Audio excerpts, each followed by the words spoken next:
Boss be rising, BBTV's igniting, turn the volume up, yeah, the whole world's invited, from the gravel roads to the neon dreams, she built an empire out of broken wings. Boss be rising, sky ain't even the ceiling, when she hits go live, everybody feels it.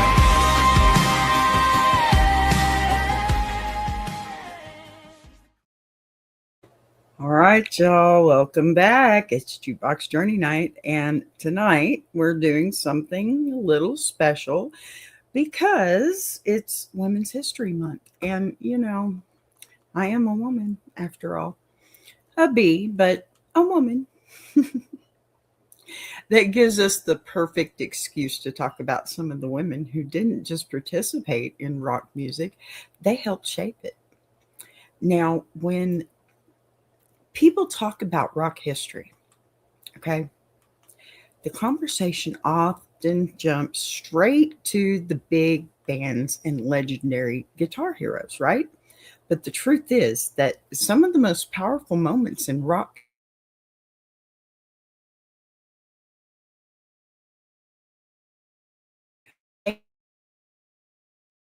Uh-oh.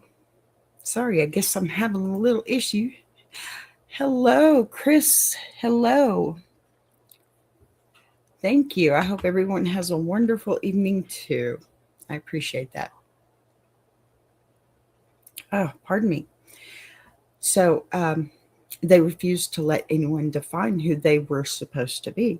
And the thing I love about tonight's stories is that these songs didn't just become hits because they were catchy.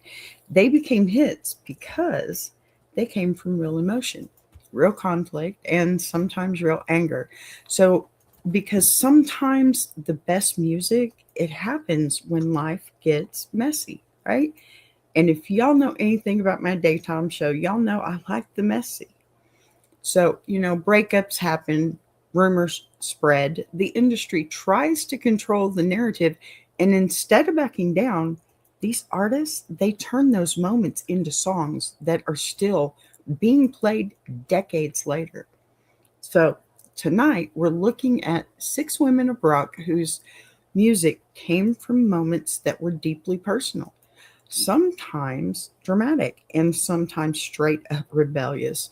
We're talking about songs that didn't just make the charts, they told a story about the people behind them. So, as we go through these tonight, I want you to think about something. When a song comes from a real moment in someone's life, heartbreak, frustration, anger, determination, does that make the music stronger? Because I think it does. I think the songs that last the longest are the ones you can hear the truth behind the performance. And y'all know what time it is, okay? Story time, buzzing with B.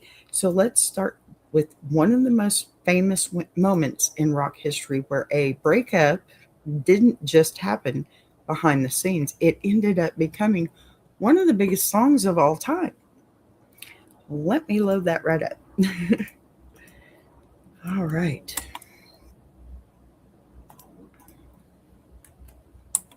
Sorry. Okie dokie. So, since it's Women's History Month, we are kicking this thing off with one of the most dramatic situations in rock history. Now, let me paint this picture for you because this one sounds like it should have been a reality show instead of a band, right? Fleetwood Mac in the middle of 1970s, they were huge. Money rolling in, tours selling out, the album Rumors about to be recorded. But behind the scenes, absolute emotional chaos. I'm talking about breakups, divorces, tensions, and people who probably needed a therapist more than a recording studio. So, Stevie Nicks and Lindsey Buckingham had joined the band together as a couple. They were a musical duo, a romantic couple, and suddenly they were part of one of the biggest rock bands in the world. But by the time Rumors was being recorded, Listen, their relationship was falling apart. And just to make things extra messy, John and Christine McVie were also going through a divorce at the same time. So you've got two relationships inside the band imploding while everybody is still expecting the show up to work every day, and pretend everything is fine. Wow. Now let me ask y'all something real quick because I think you're going to understand this. Have any of you ever had to work with an ex? Not just see them occasionally. I mean, work with them every single day because that is already awkward enough, right? So imagine writing a song about the breakup and then having to perform it in front of millions of people with that person standing right across the stage from you. That's exactly what Stevie Nicks did when she wrote Dreams. And those lyrics are not subtle. You know they're not. Stevie was basically sat down and said, all right, if I'm going to put my emotions into this music, then we're going to do it honestly. Players only love you when they're playing. Now, you don't have to be a rock historian to realize that line is probably aimed directly at someone. Think about it. And yes, that someone was Lindsey Buckingham. So imagine being Lindsey, hearing that song for the first time in the studio. It's about you. Everyone else in the room knows it's about you. And now the entire world is about to hear it too. Yeah. But here's where the story gets even more dramatic. Lindsey Buckingham didn't exactly stay quiet either. While Stevie was writing Dreams, Lindsey wrote another song that became one of the band's biggest hits called Go Your Own Way. Yeah. And a lot of people believe that song was his side of the breakup story. So basically, the album Rumors turned into a musical conversation between two people whose relationship had completely fallen apart. Instead of fighting in private, they were arguing through the hit songs. And y'all, the crazy part, it worked. Rumors became one of the biggest albums ever recorded. Over 40 million copies sold worldwide. And Dreams, wow, became Fleetwood Mac's only number one song in the United States. So, the song that came out of heartbreak became the biggest hit of the band's entire career. Now, here's the part that always blows my mind, okay, about this whole story. After the album came out, Fleetwood Mac went on tour, which means Stevie and Lindsey had to stand on a stage together every night performing those songs. Their breakup songs. So there they were, thousands of people cheering, the crowd singing along, and Stevie is singing Dreams while Lindsey Buckingham is right across the stage playing the guitar. Pardon me. You know what? Night after night, city after city. At that point, you're not just in a band anymore. You're in the most expensive couples therapy session in rock history. And yet somehow the band survived all of that tension long enough to make one of the greatest albums of all time, which honestly tells you something about Stevie Nicks as an artist. She didn't hide what she was feeling. She put it directly into the music. And that honesty is part of what made her one of the most powerful voices in rock. So let me throw this question out to anyone who would want to offer up an opinion, because I'm curious what y'all think. If you wrote a breakup song about your ex and it became a number one hit, that the entire world sang along to decades later, would that feel like revenge? It would in my book. Or would it just make things awkward forever? All right, y'all. We're going to buzz right along into the next one. That's a pretty crazy story, don't you think? Y'all don't forget to hit that like and subscribe for me, please. Sorry. All righty. Now, we're going to get into the next story. And y'all know this lady, Alanis Morissette. Her song You Oughta Know is the best. So, story time still buzzing. And now we're jumping forward from the 1970s into the 1990s when a young Canadian singer released a song that didn't just become a hit, it detonated like a grenade on rock radio. Because if you were around in 1995, that would be me, you remember the first time you heard You Oughta Know by Alanis Morissette.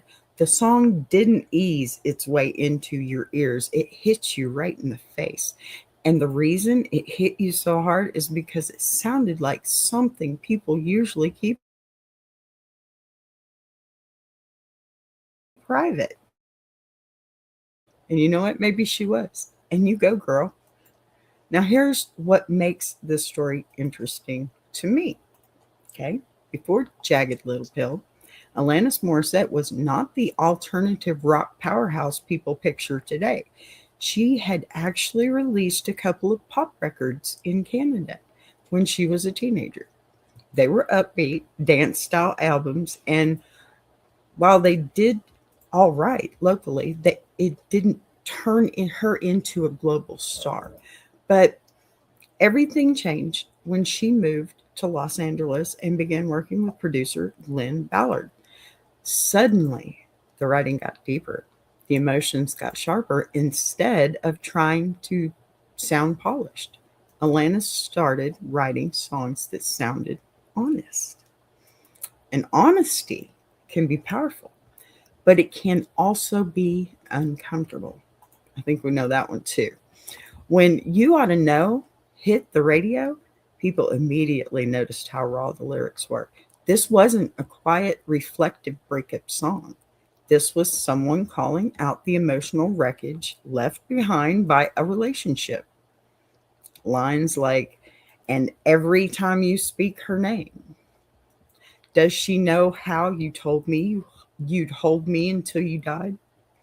Unalived, pardon me, you two, made listeners stop and think, wait a minute, who exactly is she talking about? That question sent the media into full detective mode. Suddenly, magazines, radio stations, and fans everywhere were trying to figure out which ex-boyfriend inspired the song. Names started floating around: actors, musicians, comedians. Everybody had a theory. Now, Alanis herself has always been pretty careful about confirming the identity behind the song. And over the years, she's made it clear that the music was never meant to become some public trial for a specific person. But the speculation became part of the cultural movement surrounding the track. And while people debated the mystery, the song itself kept climbing the charts. So Jagged Little Pill exploded. The album sold more than 30 million copies worldwide and became one of the defining records of the 1990s.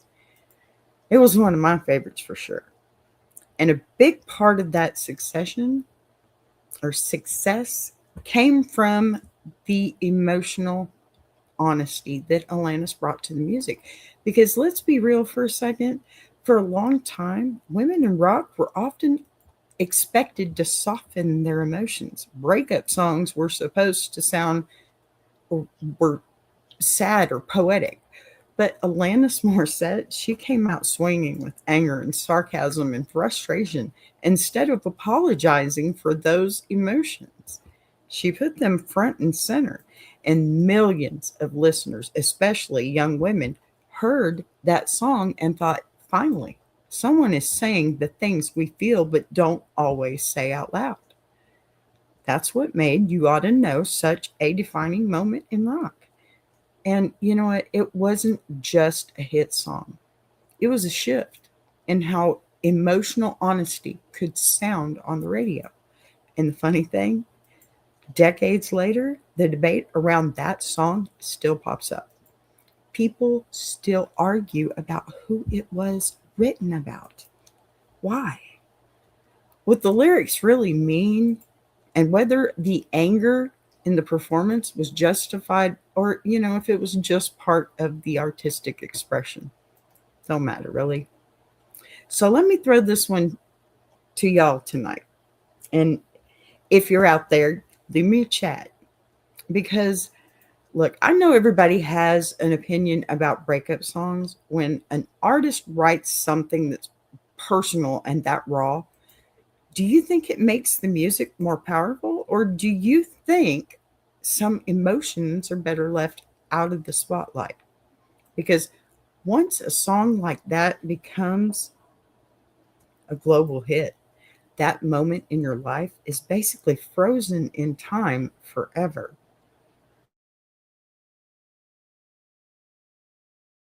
Our hair, for some reason, that just keeps going in front of my face. It's probably these bangs and it's driving me nuts. Okay, loading up again. Now then, maybe. Hmm.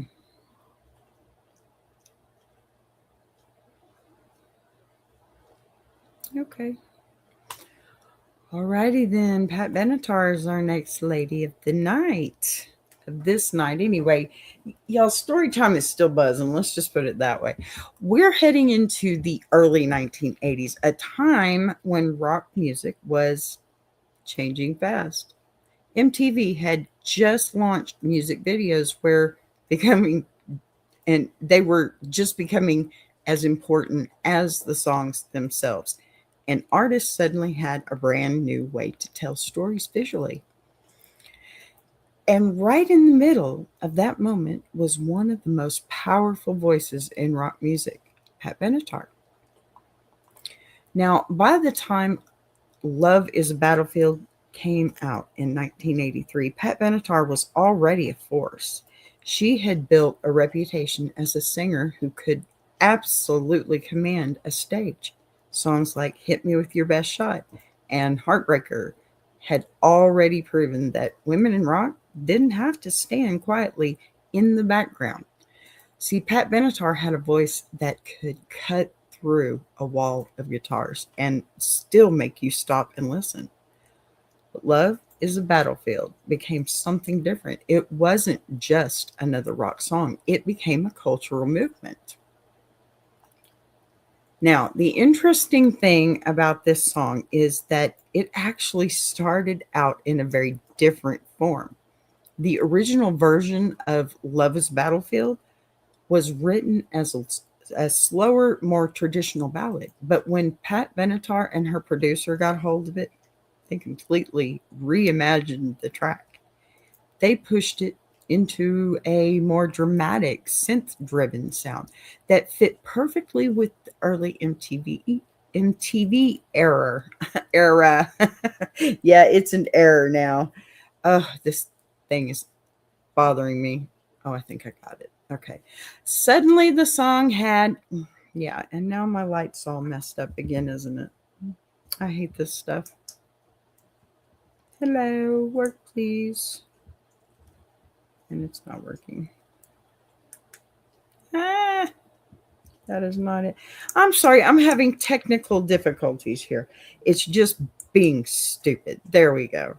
Suddenly, the song had this energy that felt bigger than just a relationship story. Okay. So then came the music video. If you were watching MTV in the 80s, You definitely remember this one. Instead of a simple performance video, they turned it into a mini movie. The video tells the story of a young woman leaving home, navigating independence, and eventually just standing up for herself. And the people around her, and the line that stuck with everybody was simple but powerful. We are strong. No one can tell us we're wrong. That line hit differently at that time, especially for young women watching MTV who were starting to see themselves represented in rock music in a new way. Now, what makes this song such a perfect story for Women's History Month? At a time when rock music was still heavily dominated by male artists, Pat Benatar was out there delivering an anthem that framed relationships not as something passive, but as something complicated and emotional and sometimes confrontational. Love is a Battlefield wasn't about quietly accepting heartbreak. It was about recognizing the struggle inside relationships and owning your voice within them. The song became one of Pat Benatar's biggest hits and is still one of the most recognizable anthems of the 1980s. And that video helped show the power of storytelling in music way, way before every artist was dropping cinematic video on YouTube, right? But what really makes Pat Benatar's career stand out is how she helped open doors for women in rock during a time when the industry wasn't always eager to hand those opportunities out. She didn't just sing powerful songs. She commanded the stage with the same intensity and authority that male rockers had, well, they'd been known for too. And because of that, a lot of artists who came after her were able to step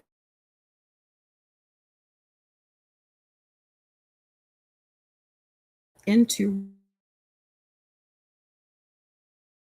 You hear a song. I don't know why my thing keeps doing that.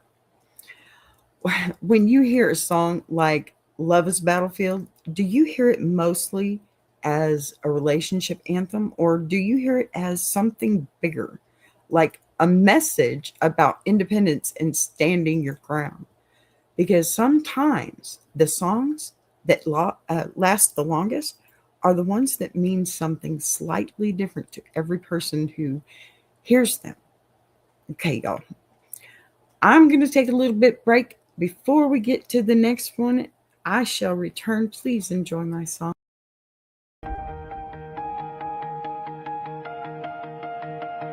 She came from the quiet storms, built a fire from the ground, turned a whisper to a warning. Now her voice shakes the town. Every setback was a lesson, every doubt became a key, unlocking something bigger. That's the rise of Boss B.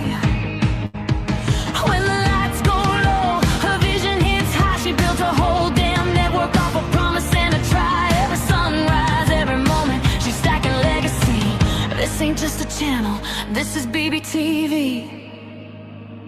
A Boss B rising, BBTV's igniting. Turn the volume up, yeah, the whole world's invited. From the gravel roads to the neon dreams, she built an empire out of broken wings. Boss B rising, sky ain't even the ceiling. When she hits go live, everybody feels it.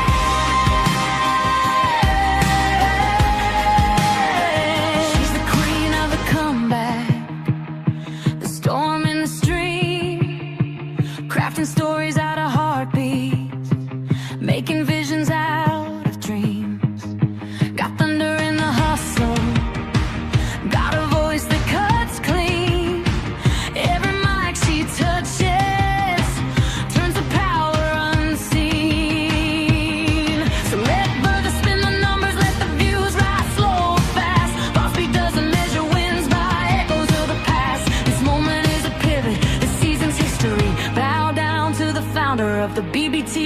dynasty. Boss be rising, BBTV's igniting. Turn the volume up, yeah, the whole world's invited. From the gravel roads to the neon dreams, she built an empire out of broken wings. Boss be rising, sky ain't even the ceiling. When she hits go live, everybody feels it.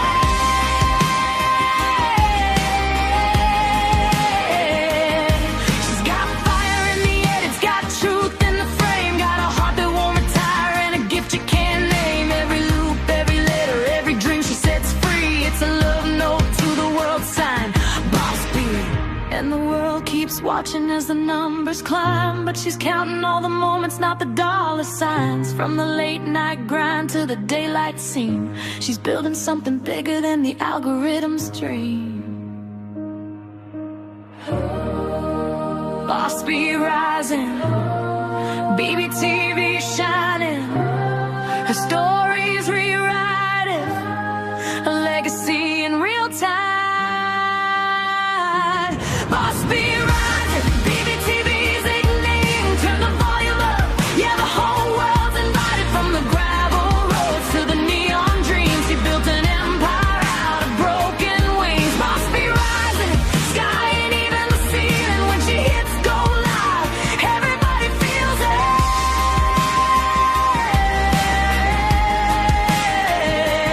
BBTV, where the stories breathe. BBTV, where the dreamers believe.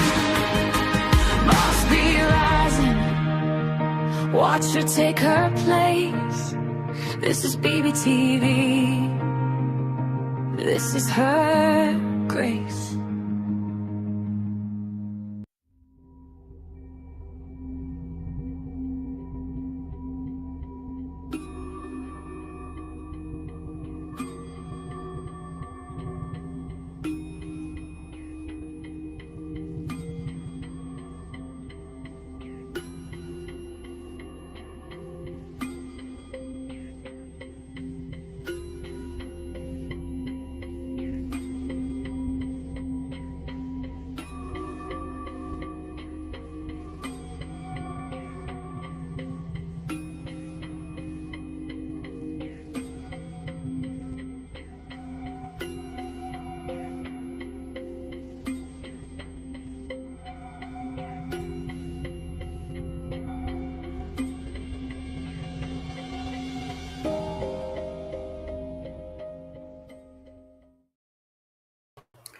All right, we are back. Thank you for sticking with me.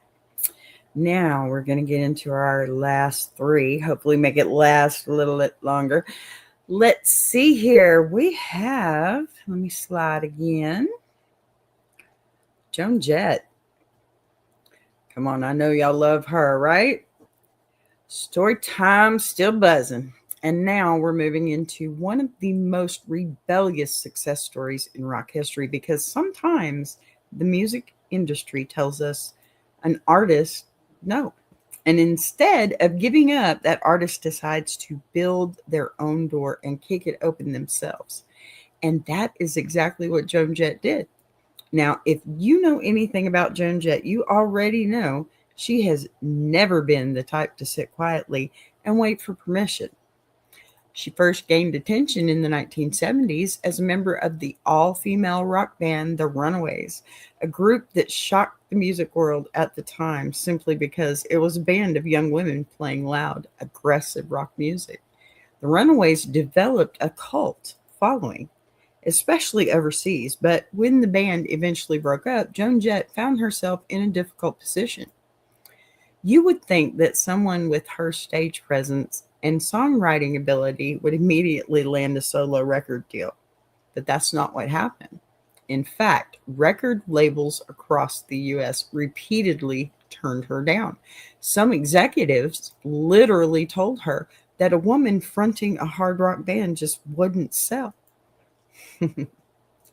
No. Imagine hearing that over and over again when you already know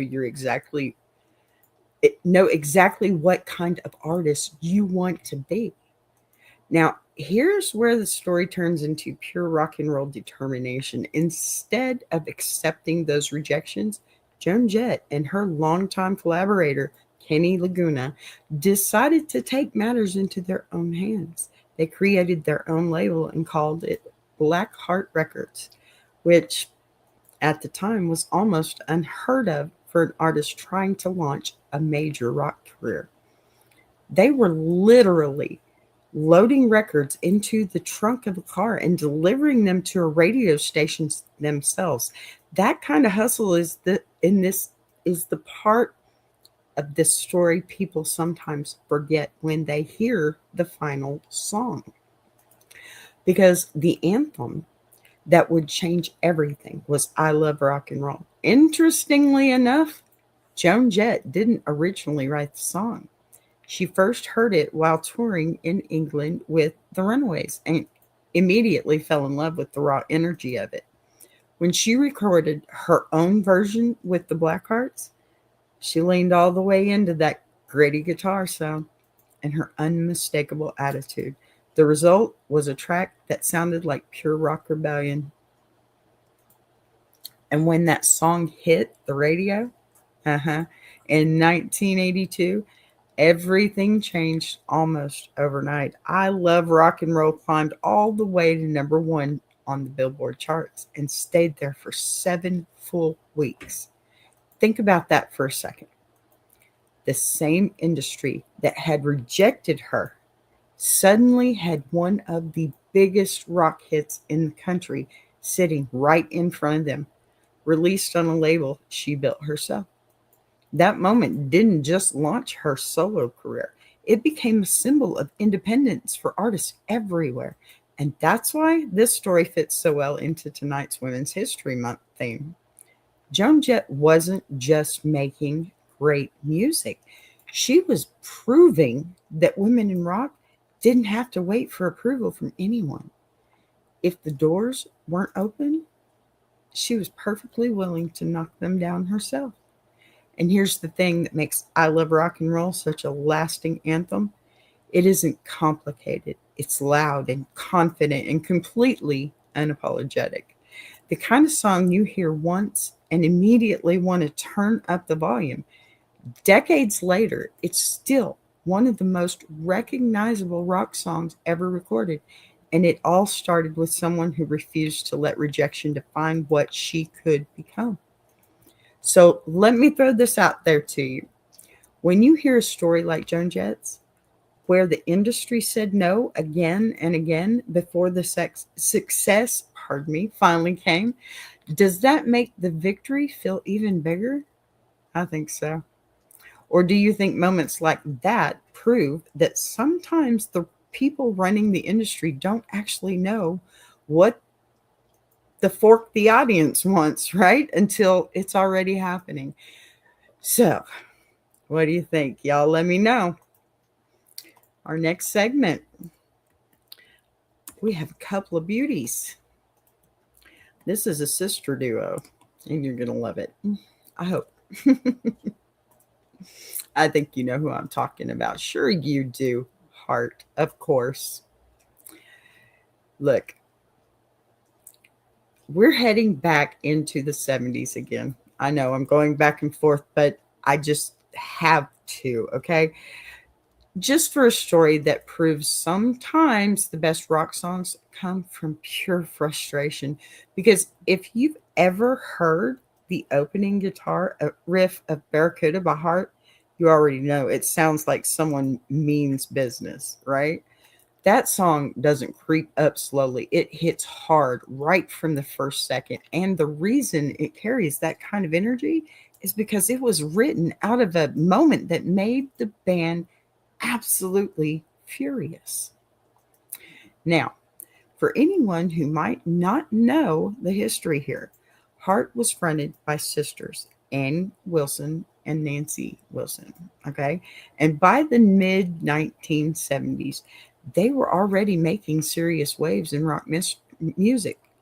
Songs like Magic Man, my favorite, and Crazy on You had established them as a powerful rock band at a time when women leading a hard rock group was still something the industry didn't quite know how to categorize. But, success always attracts attention. And sometimes that attention comes with a lot of nonsense attached to it. At the time, Hart was signed to Mushroom Records, and as the band started getting bigger, the label decided it needed more publicity. Now, publicity stunts in the music business are nothing new, but this particular stunt crossed a line. Someone connected with the label began spreading a rumor that Ann and Nancy Wilson weren't actually sisters, but lovers. Yes, you heard that right. The story was completely false, obviously, but it started circulating in magazines and press coverage as a way to generate attention around the band. Imagine finding out that your record label, the people who you are supposed to or who are supposed to be supporting your career, are pushing a rumor like that just to sell records. Mm. And was talked about how and has talked about how angry and betrayed the band felt when they realized what had happened. And that anger turned directly into music. Of course it did. The next time the band went into the music or into the studio, that frustration came pouring out in the form of Barracuda. If you listen closely to the lyrics, you can hear the attitude immediately.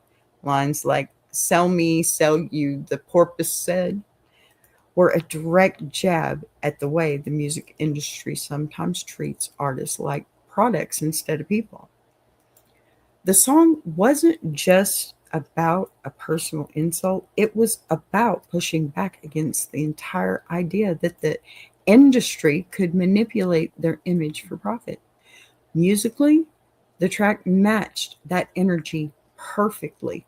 The guitars are sharp and aggressive. The rhythm is relentless. And Anne, her vocal performance sounds like someone who is absolutely done playing nice, right? When Barracuda was released in 1977, just 5 years after I was born, yeah, I'm that old, it quickly became one of Hart's biggest hits and cemented the band's reputation as one of the toughest rock acts of the era. And here's what makes this whole story such a great example of women in rock standing their ground. Instead of quietly ignoring the rumor or letting it fade away, Hart responded with a song that called out the entire system behind it. Barracuda became an anthem of defiance, and over the years, it remained one of the most recognizable songs of the 70s. It also proved something important about Ann and Nancy as artists. They weren't just talented musicians, they were strong enough to take an ugly situation and turn it into a powerful statement through their music. So let me ask you something, guys. When artists face moments like that where the industry tries to control the narrative around them, do you think responding through music is the best kind of revenge? Or do you think sometimes the drama behind a song ends up becoming just as famous as the song itself? That's a good question, huh? All righty, we're going to get into our last little segment here, and it looks like we may not even get through this whole hour before I give it up, because I'll be honest with you, I know what it is. We've had some bad weather all day long, and you know, I just hate it. Okay, so we're going to get our next panel up here. It is Janice. You know how I love my Janice. Little old girl from Texas, just like me. So, for this last segment, we're going back to the 60s, to a woman whose voice didn't just sing rock music. It practically tore the walls down around it. Because when people talk about the pioneers of women in rock, one name always rises right to the top. of that conversation, especially for me, and that's Janis Joplin. Y'all know I love my Janis. Now, Janis Joplin wasn't the first woman to sing rock and roll, but the way she did it changed everything. Before Janis became along, or before Janis came along, a lot of female singers in popular music were expected to sound polished and controlled, maybe even a little delicate. Janis Joplin showed up with a voice that sounded like raw emotion poured straight into a microphone. It was gritty and loud, soulful, and completely unapologetic. And when she performed, you could feel every ounce of what she was singing with. And let me tell you, that was every ounce of her heart. Now, by the time that Janis recorded Piece of My Heart with the band Big Brother and the Holding Company, she had already started building a reputation as a performer who could stop an audience in its tracks. So true. But that song became the moment, or I'm sorry, that song became the moment when the rest of the world really started paying attention. Interestingly enough, Janis didn't originally write Piece of My Heart. The song had been recorded earlier by another artist, but when Janis got a hold of it, she transformed it into something completely different. Instead of sounding like a traditional soundtrack, she turned it into a powerhouse rock performance. And if you listen really closely to the way she sings it, you can hear the emotional intensity in every line. When she belts out, "Take another little piece of my heart now, baby," it doesn't sound like someone politely asked for something, for love, you know? It sounds like someone who has given everything they have and still isn't done. Yeah. So that performance helped launch the album Cheap Thrills, which became a massive success and pushed Janis into the spotlight as one of the most electrifying performers of her generation. But what made Janis stand out, it wasn't just her voice, it was the honesty behind it. You know, when she sang about heartbreak or longing, people believed her because she it sounded real. You know, everything about her she put into it. She didn't smooth out the edges. She didn't smooth out her emotions to make them easier to hear. She let them come through exactly as they were. And they were messy. And that kind of authenticity made audiences connect with her in a way that, you know, it was just really rare at the time. So Janis Joplin also helped redefine what women in rock music could look like. She didn't follow the traditional image expectations the industry often placed on female performers. I mean, consider the contrast, okay? Cherry Curry from the Runaways, she wore lingerie. Janis, she wore everything psychedelic she could possibly find, and if she didn't, she'd make it herself. She dressed how she wanted, sang how she wanted, and performed with the same wild energy as any rock frontman of that era. That freedom and individuality became a part of her legend. Even though her career was tragically short, her life included, the impact that she had on rock music is still felt today. Artists across multiple generations have pointed to Janis Joplin as someone who showed up or showed them that emotional honesty could be a strength rather than something to hide. And you know what? When you listen to Piece of My Heart decades later, it is still carrying that same emotional punch. It reminds us that great rock music, it doesn't come from playing it safe. It comes from artists who are willing to put everything they feel right out in the open for the whole world to hear. Pardon me, I am parched. I've been talking a lot. Okay, so here's the last question I want to throw at you. When you hear a voice like Janis Joplin's, do you think that that kind of raw emotional power is something that can be taught? Or do you think it's something that only comes from artists who are willing to pour their entire life experience into the music? Personally, I think it's the latter. All right, that's the final story and the final question tonight as we celebrate, the women who helped shape rock history. And they most certainly did. And with grace and style, let me say. All righty. Let me put myself back where I'm supposed to be. Y'all, that brings us to an end tonight. We got 45 minutes in. This has been Jukebox Journey. We do this 3 Saturdays out of the month. The last Saturday is our We Be Jammin' with the Iron Sharpening Iron universe. So I will see you next weekend for another Jukebox Journey. And I've got to say, this was a fun one because these stories remind us that rock music has never just been about guitars and stage lights. It's about people. It's about moments where artists, take something real from their lives and they turn it into music that millions of people connect with. So tonight we talked about 6 women who each left their mark on rock history in their own way.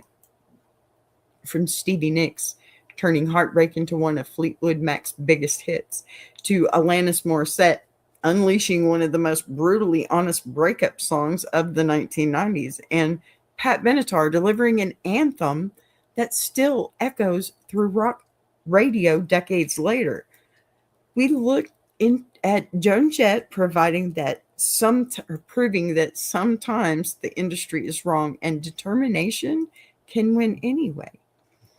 Heart firing back at the music business with one of the most powerful riffs ever recorded, and Janis Joplin showing the world what it sounds like when someone sings with absolutely nothing held back.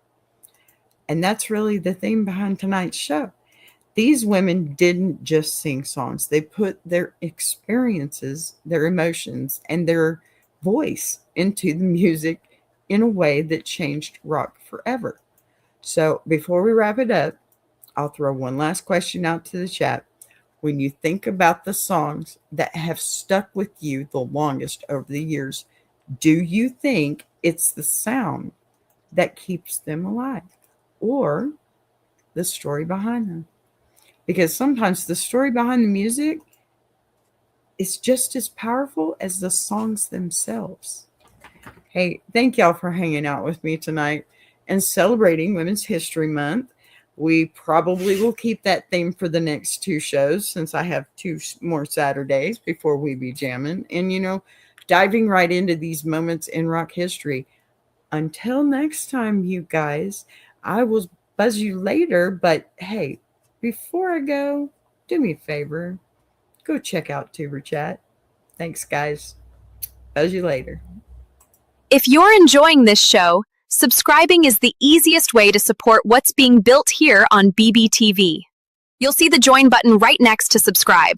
No pressure, no expectations, just an option for people who want to support the channel in a real way. We're live every day at 3 p.m. Central now.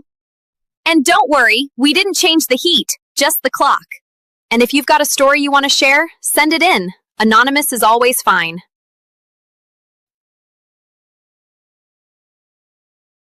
I want to take a minute to shout out Tuber Chat. If you're a creator who's tired of surface-level advice, and actually wants to understand how YouTube works, that's the space. It's real conversations with real creators who are in the trenches building channels, testing ideas, No posturing, no gatekeeping, no fake guru energy, just people sharing what's working, what isn't, and why. If you're serious about growing, learning, and not doing this alone, check out Tuber Chat. The link is in the description. A boss be rising.